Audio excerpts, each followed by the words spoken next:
Well, what is going down, everybody? Welcome back to another brand new edition of Am I on the Air? My name is DONMEGA, and I am your host. And I'm so happy that you're here to join me once again to get caught up with the latest and the greatest when it comes to entertainment news in the world of television, movies, and non-spoiler reviews. You come right here on a week-by-week basis to get caught up with it all. Tonight, it's season 32. It's episode 7. And tonight's show is titled Canadian Crystal. We're going to be breaking down the news from August the 6th through today, August the 12th. And yes, once again, I am a day late. Last week's show, I recorded a day late. Remember, I told you I went to a concert, and it was just extremely busy, and I wasn't able to record to the next night. I tried to record last night on my normal day and time, and to be 100% honest with everybody here, I just could not find the gusto to do it. I got ready. I sat down on my computer. I had everything ready to go. And I stared at the computer for about 5 minutes. And I just said, I can't do this tonight. And I walked away. I'm going to be a little vulnerable here for a second. A couple days ago, I got a phone call that my brother had passed away. My little brother. We got a 12-year age difference. And my little brother was living in Florida. And, to get a call from a police detective giving me the news that my brother had passed on Friday morning was a gut punch. It's always very weird when a family member, a friend, anybody younger than you goes before you. It's always odd. And my family has suffered a lot of loss over the last decade. I mean, I lost my mom about 10 years ago. I lost my sister about 8 years ago. And now I've lost my brother. It's kind of surreal. It's still hasn't really fully, I think, gotten through my head, as I still find it very hard to believe that it's real. It's one of those things that I find myself just each day kind of being like, did that happen? So this week has been very mentally exhausting. Had a lot of plans, wanted to do the Spider-Man spoiler review,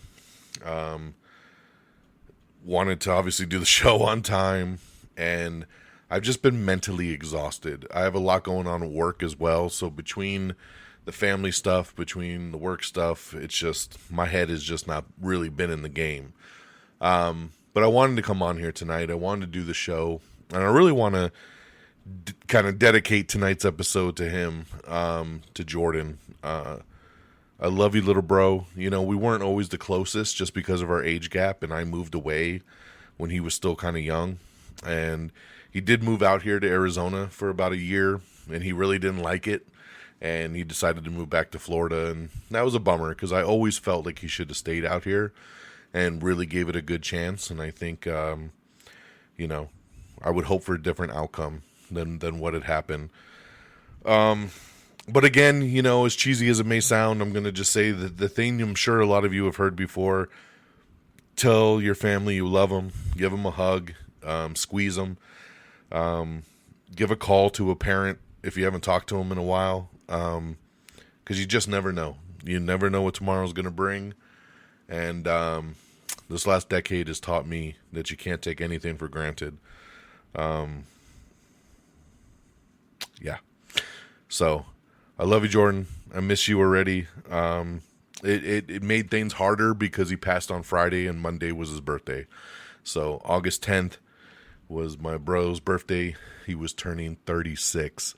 So, it's, again, very sad that he didn't even make 36. But all I can hope is that he passed before his birthday so he could, celebrate his birthday with my mom, and they could be together again. So that's the way I'm going to look at it, and I'm sure I'm right. So I hope they enjoyed a wonderful birthday together. All right, guys, let's shake it on off, and let's get into it.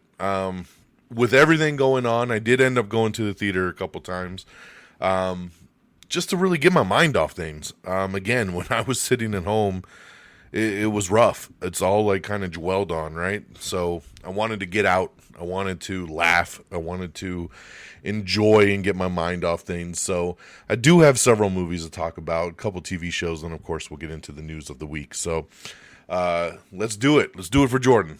All right. On the movie side, we went Thursday night on the preview night to get things going on the horror side with Eli Roth's latest, The Ice Cream Man. That's right, The Ice Cream Man. Directed by Eli Roth. It's a very simple premise. A small town. The ice cream man comes, hands out that ice cream to them kids. And whatever the hell's in that ice cream, it turns those kids vicious, turns them into little vicious killers that all they want to do is kill their parents and kill the adults in the town. I don't know how the ice cream, forces the kids to only kill the adults, but that's what it does. And as cheesy as the trailer was, I always have a soft place in my heart for Eli Roth because he gave me Hostel. Hostel is one of my favorite horror movies ever, and that's the man behind it. And he came swinging a couple years ago with Thanksgiving. I really enjoyed Thanksgiving, but he's been very hit and miss over the years, and I'm unfortunately going to tell you this one's a miss big time as well. I think he was really trying to channel his inner Terrifier. It was super gory, super gross out, and I usually love that kind of stuff, but when every kill is just pulling an adult's intestines out and playing with their organs, it gets old after a while. Even with a runtime of 1:26, it felt like a 2.5 hour movie. It dragged because it was just too frantic. There was things going on. There was a moment in this movie that the camera is shaking so bad during a scene because there's a lot of killing going on in the background, and I think they didn't want you to really focus on what was going on, so the camera is just super shaky for like 5 minutes. And I don't get motion sickness or anything like that, but I was like, God damn, stop shaking the camera. It was killing me. I will tell you, the best part of going to see Ice Cream Man was a trailer that popped up before the movie started called Don't Go in That House, Bitch. I still don't know if this movie is 100% legit or not, but Don't Go in That House, Bitch is a new horror movie from Eli Roth and Snoop Dogg. It sounds fake. The trailer looked fake. It looked like one of those Grindhouse trailers. And we know that Eli Roth, that's where Thanksgiving came from. So maybe he stuck that fake trailer before Ice Cream Man. I don't know, but the trailer was awesome and it made me laugh. And walking out, it was the one thing me and my friend talked about going back to the car was, don't go in that house, bitch. So, Ice Cream Man, it's got a decent concept. It's got some okay execution. I actually really dug the ending. But other than that, there's not much going on for this movie. This thing, it was made for only $5 million, and he's not even going to make his $5 million back, and that's the unfortunate part about it. So I give Ice Cream Man just 2 out of 5 stars. My next movie was going back to the theater Friday night to laugh. I wanted to laugh. I needed some LOLs, and I went to check out Super Troopers 3. Now, this is the Broken Lizard guys. I like these guys a lot. I've liked most of the movies they put out. Beer Fest is legendary. The first Super Troopers, awesome. Lots of good stuff, man. I even really enjoyed Tacoma FD that they did for a couple years. And that's on Netflix, by the way. If you haven't seen that, it's super funny where they're firefighters. But I like Super Troopers 1 a lot. Didn't really care for Super Troopers 2. But I was down to check this one out. I have AMC A-List. It doesn't cost me anything to go to the movies. So I went and checked it out. And, so here's the premise here. When Farva's over-the-top Indian engagement to Thorny's sister spirals into chaos, the Super Troopers must navigate Thorny's schemes to break up the relationship, all while trying to bring down a new drug ring. And that's where tonight's title, Canadian Crystal, comes from. It is the drug that they were trying to smuggle in this thing.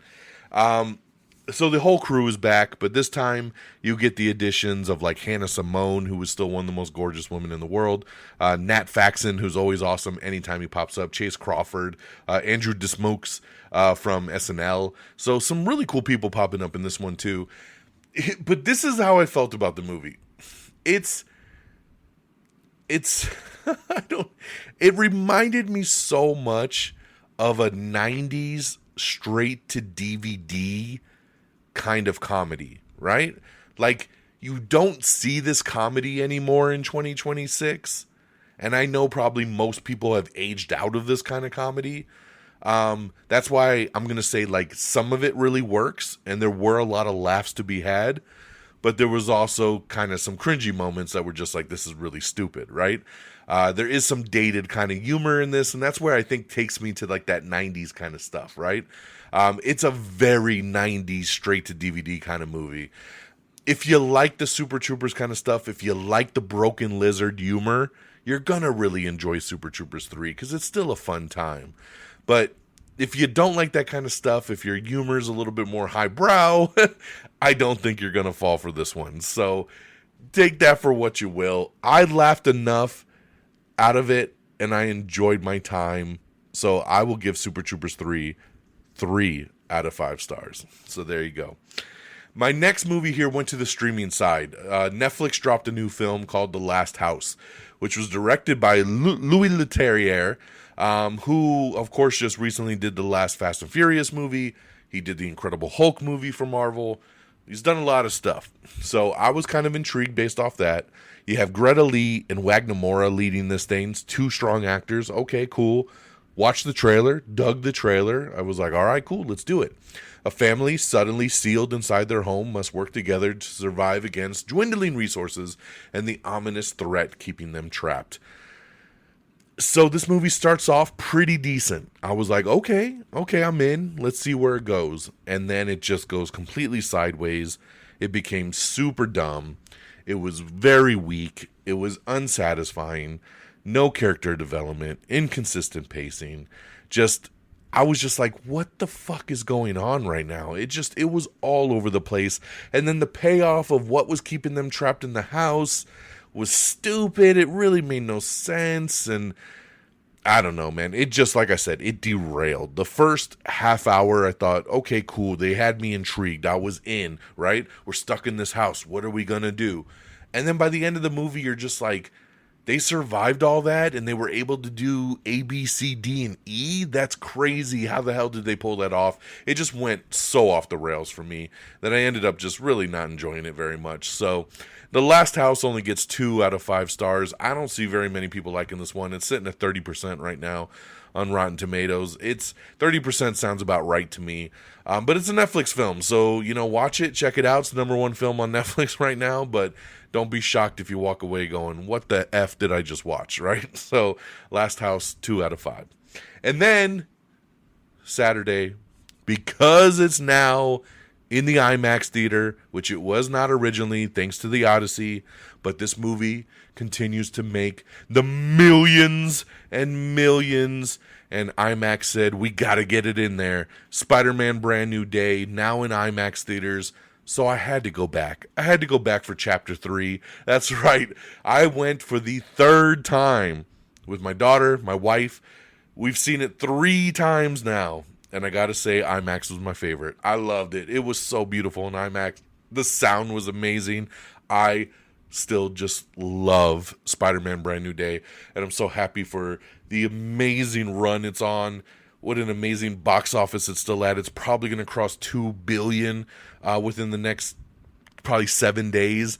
It might even cross $1 billion just in the United States, which has never happened. It's already over $700 million domestically.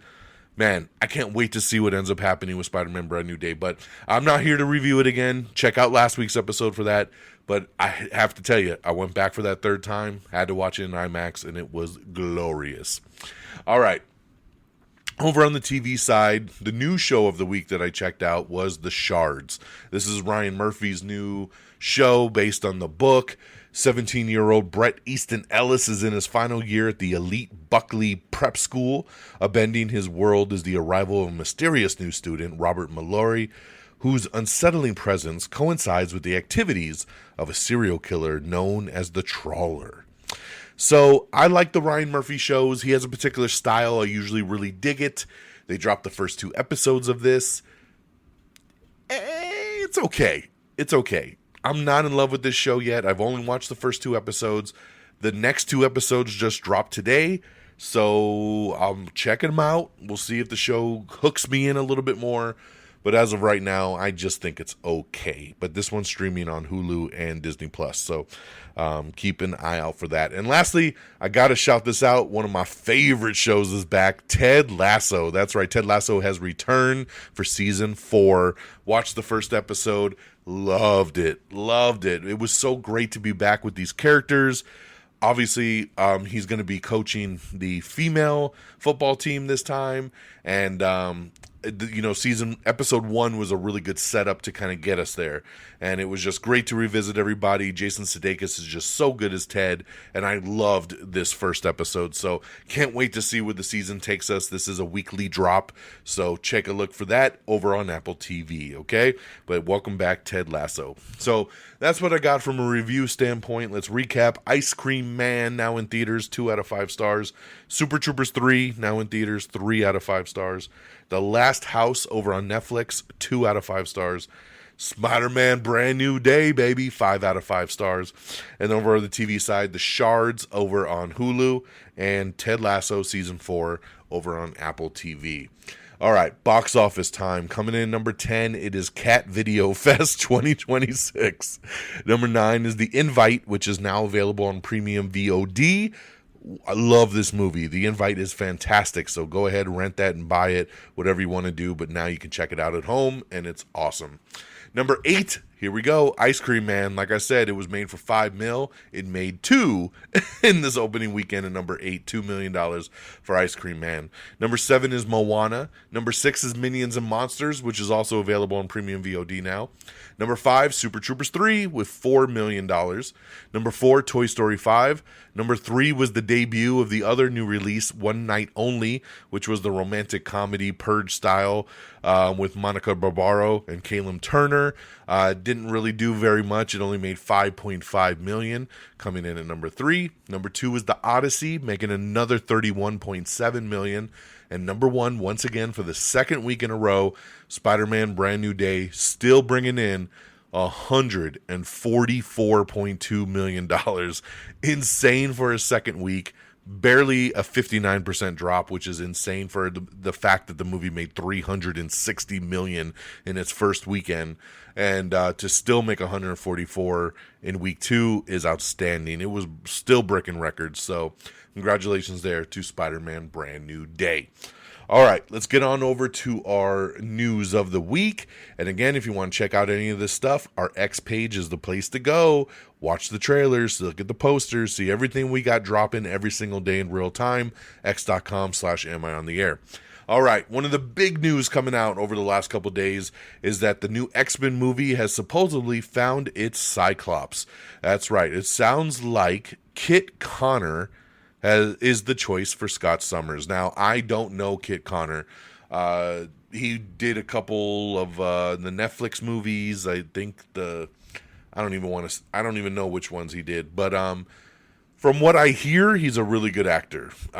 Is he somebody I would have thought? No, because I don't even know who he is. But what I'm going to do once again is believe in the casting for Marvel.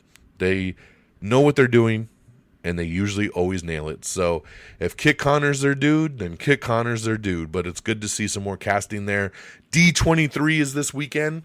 The rumor is still that Marvel will announce the entire X-Men cast at D23. So we will see what becomes official, hopefully this weekend. Jurassic World Rebirth director Gareth Edwards is leaving the sequel. That's right. He was going to step in and direct the sequel since the last movie with Scarlett Johansson made almost $900 million. But he has left it. He says creative differences. That's right. The almighty creative differences. So don't know what really happened there. But he has left the sequel for Jurassic World Rebirth. And they are looking for a new director on that one. Bailey Madison and Dion Cole have joined Grown Ups 3. The Secret Lives of Mormon Wives has been renewed for season 6 over at Hulu.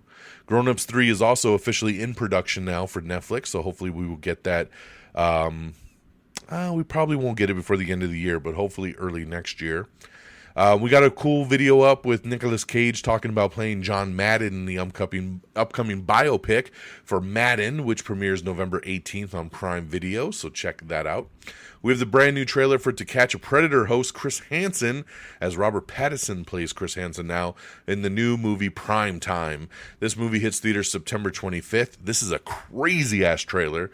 I am very interested in this movie. Robert Pattinson seems nuts as Chris Hansen. I would love to know what Chris Hansen thinks about this. But yeah, so check out the new trailer for Prime Time. Ditchin Lockman will star as Impa in the live-action Legend of Zelda movie. And the late Sam Neill will actually star in the live-action Legend of Zelda movie as well. It will be his final on-screen performance. So good to find out, because when he passed, we were hearing that his final on-screen performance would be in the brand new Godzilla vs. Kong movie. But I guess Legend of Zelda will actually be that, so in that additional casting there. There were a lot of rumors that the Batman 2 was going to be back-to-back filming with the Batman 3, but James Gunn has come out and has fully denied that and said, no, they're just making the second one. John David Washington is set to star in a new horror movie called Mime from director Nikatu Jusu. The supernatural horror movie follows a man in a New York City apartment complex in the middle of a heatwave blackout. Uli Latukifu will star as Ganondorf in the live-action Legend of Zelda movie. I like this dude. Uli is awesome. He played The Rock in Young Rock, the sitcom that was based on The Rock's life. He played kind of the older version of The Rock, and he was awesome.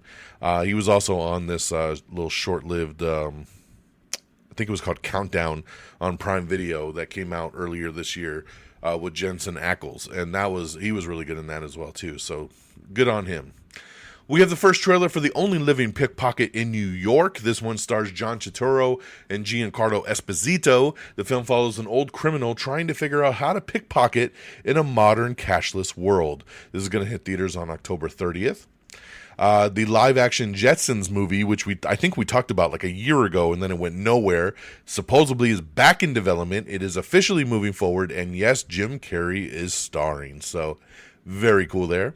We have the first trailer for Coco Melon, the movie. This is going to hit theaters on February 19th. A brand new first look at GTA 6 will actually be released on Netflix on August 27th. It will be 3 p.m. Eastern, 12 p.m. Pacific, and 8 p.m. BST. So very cool there, man. The first big look at GTA will be a Netflix special.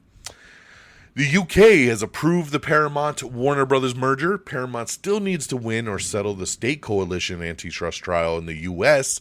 for the merger to go ahead, so that we're still working on that. The Wire's Dominic West and Sienna Miller's divorce becomes a war in a brand new show called... what is this show called? Sorry, give me a second. I totally lost what the fuck the title is of this thing. Oh, it is just called War. It's called War. So Dominic West and Sienna Miller in a new show called War that is coming to HBO Max. So we have the first trailer for that. Check out. Disney Plus has ordered a pilot for Spaceship Earth, which would be a new TV series inspired by the ride of the same name at Walt Disney World's Epcot. Louis Leterrier, who we just talked about doing The Last House, he says he's still contracted to direct Fast 11, but he's going to make other films until the budget issues are resolved. He says, I can't wait, but I also cannot wait. So that's why he's keeping busy. He's making other movies while he waits for Vin to make the call so he can get going on Fast 11. Apple TV is plotting a return to the mystery comedy genre. The streamer is developing Bad News Dads, which will be a half-hour comedy starring and executive produced by James Marsden. So I'm in, man. James Marsden's awesome, and anything on Apple TV I will always give a shot to. So looking forward to that. All right, what else we got here? We have the official trailer for Colin from Accounts. Season 3 premieres September 10th on Paramount Plus. It's also the final season, so looking forward to that. I like this show a lot. Justice Smith and Charlie Gillespie have officially joined the cast of Heated Rivalry Season 2. We have the final trailer for Outer Banks Season 5. The final season will premiere August 20th over on Netflix. We have the official trailer for Conan O'Brien Must Go Season 3. This comes out August 21st on HBO Max. They are tracking that Spider-Man Brand New Day will earn about $2.5 billion in its full box office run, which would make it the third highest grossing movie of all time. So we'll see where that plays out.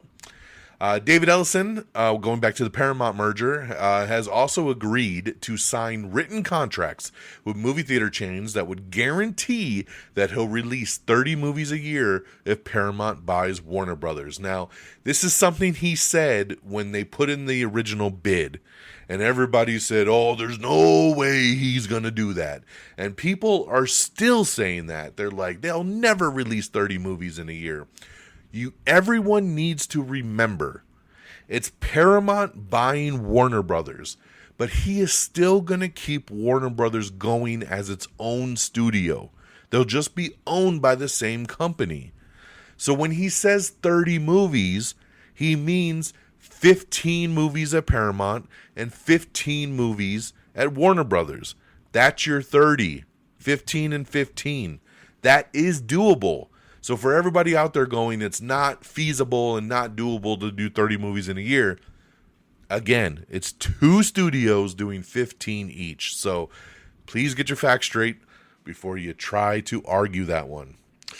The Odyssey has officially become Christopher Nolan's highest grossing movie of all time at $1.1 billion. Congratulations. It has officially surpassed The Dark Knight Rises. Let's see. Spider-Man Brand New Day, we talked about the 144 in its second weekend. That is the third biggest second weekend of all time. The live-action Naruto movie will begin filming in the first half of 2027, being directed by Spider-Man Brand New Day director Destin Daniel Cretton. We talked about that. The live-action Labubu movie will focus on the backstory of where the creatures came from, as it is rooted in Nordic mythology. Spider-Man Brand New Day writers Chris McKenna and Eric Summers are also working to touch up the scripts for Avengers Doomsday and Avengers Secret Wars, so very cool there. Michael 2, which Michael is now streaming on Stars, by the way, so if you missed that one, you can check it out on Stars. But Michael 2 is planned to be released in late 2027 or early 2028, as they are already going into production before the end of the year, so very cool there. The English language Squid Game series is reportedly no longer happening in Netflix, so I know that's a bummer. It was a bummer for me. I know everybody loves Squid Game, but I was waiting for the English one to happen so I could get into it, so I guess it's not moving forward, which is a bummer. Connor's Story stars in the official trailer for April X that hits theaters September 18th. A new Leprechaun movie is finally happening, so there you go. I know everyone's been waiting for that one to happen. Let me see here.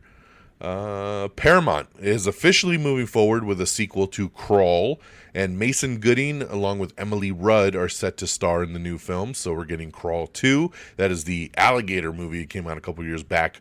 That was pretty cool, man. I actually really like Crawl, so glad to see that they're doing another one here.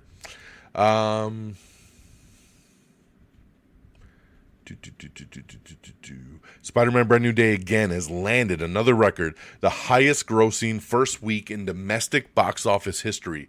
It surpassed $500 million in North America in the first 7 days, becoming the fastest film to reach that $500 million mark, passing Avengers Endgame. So insane again, man, to see it just crushing out there, crushing.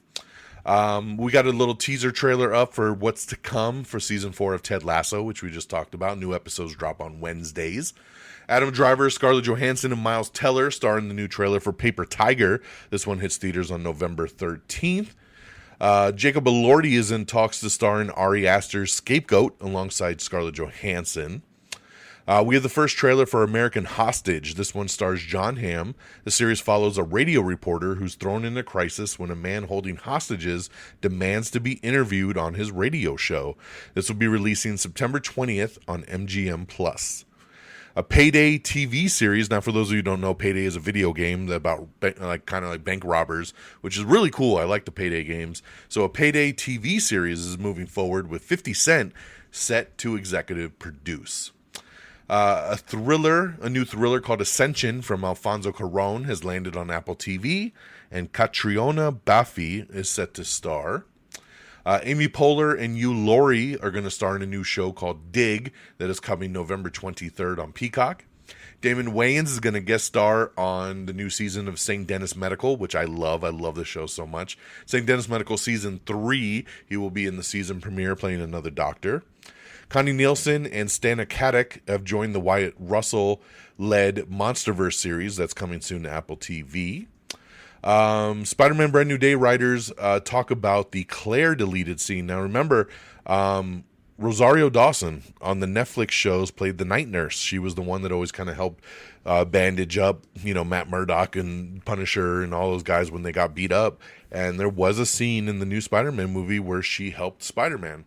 But the scene was deleted, unfortunately. So there's an article up here talking about that scene.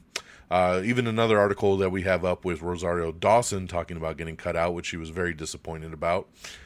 We have the first trailer for Ryan Murphy's new anthology series, Monster, the Lizzie Borden story.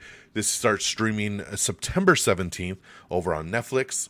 Don't forget that Lanterns is premiering this Sunday on HBO Max, so keep an eye out for that. Aaron Pierre, Kyle Chandler, Lanterns this Sunday, HBO Max. Looking so forward to that. We got the new trailer for Josephine. This one stars Channing Tatum and Gemma Chan. This hits theaters on November 20th. Leah Seydoux stars in the new trailer for Gentle Monster. This one hits theaters on October 30th and will start hitting Netflix on November 18th.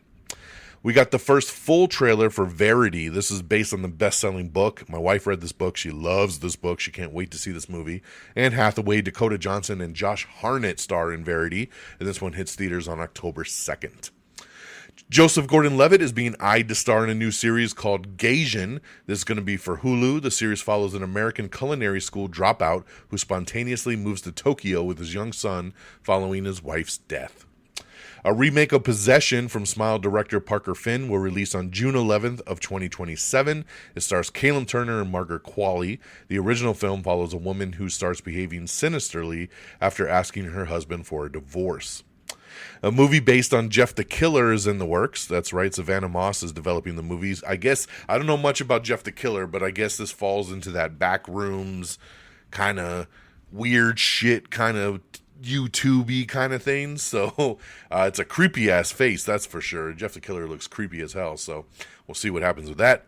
Toy Story 5 is releasing on premium VOD on August 18th. We have the first trailer for Last Scene. This is a new thriller series starring Patrick Brommel. The series follows a police dispatcher who receives a distress call from a teenage girl that he is convinced is his missing daughter. It releases September 9th on Apple TV. And once again, Apple TV, I'm in. I did really like this trailer, though. This looks really good. Nicholas Hoult is going to be playing Gilderoy Lockhart in Season 2 of HBO's new Harry Potter series. The role was previously played by Kenneth Branagh in the movie. We have the new trailer for the new animated series Dang. This premieres September 8th on Netflix. The Friday the 13th prequel series Crystal Lake will see Pam Voorhees doing some brutal kills in a similar level of violence to the films. They say there are a series of kills that are everything the movies do. Hopefully it will be satisfying the real hack and slash fans as they build to it coming. So there you go. Motor City, the Alan Ritchson movie, which I saw a couple weeks back, was really good. It's going to hit VOD on August 25th. We talked about that. SWAT Exiles. This is the new spinoff show of SWAT with Shamar Moore coming back. The new show debuts next month on Starz, and then Starz has already come out and said that they have renewed the show for Season 2. So my hope is, because Season 1 was not originally a Starz show. They just kind of filmed it and then shopped it around, and Starz was the one that said, we'll take it. So now that it's on Starz and they're renewing it for Season 2, I'm hoping hoping that they utilize the fact that they know they're on Stars to maybe be bloodier, to have, no language barrier, that if they want to do nudity, like they can do so much on Stars. So knowing that the show's not held back, I hope they kind of embrace that freedom with Stars. So we'll see, but congratulations on a season 2. A group of badly behaved Catholic schoolgirls begin having prophetic visions that set off mass hysteria. This is in the upcoming Netflix The Body. We have a first look at this. It's coming soon to Netflix. Julie Andrews states that she will not be back for Princess Diaries 3, which is a bummer for sure. I mean, she's a big addition to that. Alden Ehrenreich. I really like this guy. He doesn't pop up in too much, but when he does, thumbs up. He is just signed on to join Michael B. Jordan and Austin Butler for the Miami Vice reboot. So very cool there. We have the first trailer for The Paper Season 2. This premieres September 9th over on Peacock. This, of course, is the spinoff of The Office. So there you go. We have the first trailer for Animals. This is going to hit some select theaters and then on Netflix October 9th. It stars Ben Affleck, Kerry Washington, Stephen Yeun, and Gillian Anderson. Pretty cool trailer. There's no dialogue in it, but it builds. It's only about a minute long, and it just starts off kind of chill, and then it builds, and it builds, and it builds, and you're just like, what the hell is going on? Looks crazy. Can't wait to see Animals. We just found out Nathan Fillion is going to return as Guy Gardner in the Mr. Miracle animated series, so showing you it's all connected again. Speaking of DC, a Catwoman and Poison Ivy TV show, 2 separate shows were recently pitched to DC and HBO, but both were passed on. Ooh! We got your first look at American Horror Story Season 13. Jessica Lange, Sarah Paulson, Angela Bassett, Emma Roberts, Evan Peters, and Paul Anthony Kelly all back. This comes out September 24th on FX. Netflix will be giving Charlie and the Chocolate Factory a major 45-plus day exclusive theatrical release on November 5th of 2027. The film follows Taika Waititi as Willy Wonka when he returns to his factory after years in prison for turning a child into a blueberry. Okay, there you go on that one. We have the trailer for Just Play Dead. This is Samuel L. Jackson's new movie where he fakes his death. We have the new trailer and final trailer for By Any Means. This is the new film starring Yahya Abdul-Mateen II and Mark Wahlberg. We have the new trailer for Adults Season 2 coming later this month to FX. FX has also revealed that Season 2 of The Lowdown is going to drop on October 14th. I've been meaning to watch The Lowdown. I just haven't got to it yet, but now I should probably hurry if Season 2 comes out in 2 months. Reacher Season 4 dropped today, so there you go, Prime Video. I love Reacher. I really wish I could have started this one tonight and talked about the first episode at least when I came on to do this. But after my work schedule today, my daughter just started middle school and they had an open house and that took 2 hours. And by the time we got home and settled down, here I am. So didn't get a chance to start Reacher yet, but looking so forward to it. One of my favorite shows on TV. So can't wait to dive in for Reacher Season 4, but now streaming on Prime Video. And since that came out today, Prime also dropped the first new trailer for Neegly, which of course is the spinoff of Reacher. And this one hits next month on September 16th, so keep an eye out for that. Barbie 2 in crisis, that's right. Greta Gerwig and Noah Baumbach have an idea for Barbie 2, but the sequel talks have stalled. We kind of talked about this a couple weeks ago, but here's some more info. The sequel talks have stalled at Warner Brothers, and now the movie could be shelved forever. Warner Brothers has roughly 4 months to put Barbie 2 into active development, or the rights to the movie will go back to the toy maker Mattel. If new contracts don't materialize, Mattel will not be permitted to use any part of the Barbie movie from Greta Gerwig as a jumping off point and will face a full reboot if they want to do something else. Very weird here, as they are just kind of in the standoffish thing. Margot Robbie wants to come back, Ryan Gosling wants to come back, but they want a bump. This movie made $1 billion, so they want to raise, and David Zaslav's like, fuck no, you ain't getting no more money. So everything's stalled on this film. So we'll see what happens, because I know they don't want to lose the rights, but 4 months is not a lot of time. And lastly, HBO, man, going back to the DC stuff with HBO, DC Studios has put 2 more TV projects on hold. the Amanda Waller series with Viola Davis, and the Wonder Woman prequel Paradise Lost. Both series are no longer in active development, and it should be noted that neither project was ever ordered to series. Waller would have seen Viola Davis return as the character she played in both David Ayer's and James Gunn's Suicide Squad films, and Paradise Lost would have taken place on the island of Themyscira before the birth of Wonder Woman. Waller and Paradise Lost are the latest DC projects put on the back burner. It was previously reported that the Booster Gold series was not moving forward, and the Authority movie was being shelved. Supposedly, Booster Gold is getting a new writer, and they're going to try again on that one, but it sounds like Waller and Paradise Lost are just, they are dead in the water, and I kind of felt that way was going to happen with Paradise Lost. I still thought maybe Waller would happen, but I guess not. So that's my news. I know we've hit the 40-minute mark. Sorry, we went a little over, but, we had stuff to talk about. So let me get you on out of here. Thank you guys. Thank you guys so much for joining me and getting caught up with the latest and greatest with me. I really appreciate it. So it was good to get the show out. Let's wrap it up. AmIOnTheAir.com is the official webpage. Make sure you bookmark it. It's got everything you need there. The socials, share, support. It's all right there. AmIOnTheAir.com. Give us a like on our Facebook page, facebook.com/AmIOnTheAir. Give us a follow on our X page at Am I on the Air. Follow me directly at DXDonMega. If you don't do X, you could do it. You can follow us on Threads or Blue Sky. We're over there as well too. Same handles. Make sure you subscribe to the podcast on Apple Podcast, Spotify, Amazon Music, iHeartRadio, wherever you listen to podcasts. We are there. So just subscribe so you never miss an episode. All right. Make sure you follow our other socials like YouTube, Instagram, TikTok, all simply at Am I on the Air. And thank you to our great affiliates at Red Dragons Radio and the Pop Culture Pros. Make sure you give them a follow as well at Red Dragons Radio, all one word, and at popculture_pros. Thank you guys for always streaming our show on demand and supporting the cause. That'll do it for me. I'll be back at the theater Friday night checking out The End of Oak Street. Looking really forward to that movie. I've always been stoked for that movie, and now the early word is out, and everyone's raving that it's great. So very excited to check out The End of Oak Street this weekend. And we'll be back next week, I hope, and it should be, back on a Tuesday. Same bad time, same bad channel. So thank you guys for your patience, but we should be good to go. So have an amazing week. Take care of yourselves and each other. And until next time, y'all. Peace. Red Dragons!